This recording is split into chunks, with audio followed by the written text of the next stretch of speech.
Security is the most important element for managing cryptocurrency. Crypto allows you the freedom to be able to control and access your money at any time.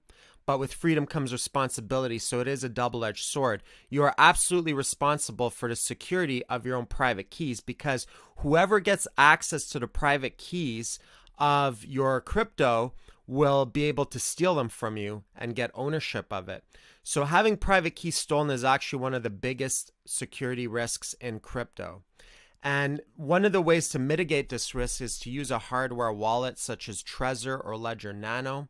The thing that I like about using hardware wallets is that it gives you the ease of using a web wallet, and yet the security of cold storage, which is isolating your private keys from the internet so that they become unhackable.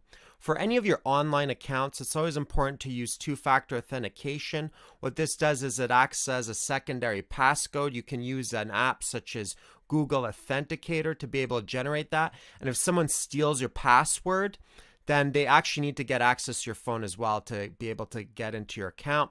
For passwords, you want to make sure that you use nice strong passwords that have at least 16 characters with a mix of numbers, letters, capitals, and symbols.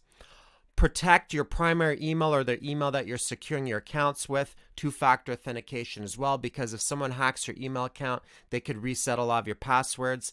And make sure that you use Google Authenticator, a special app for 2FA, and not just an SMS text.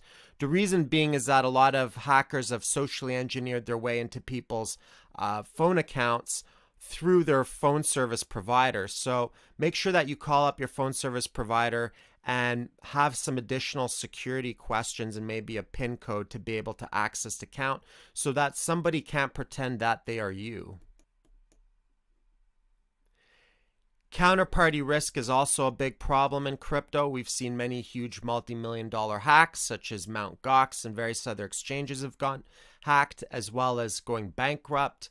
So as traders, we can't help but have some money on an exchange because that's how you trade and make money. But there are ways to reduce counterparty risk. So rule number one is never keep all your coins on an exchange.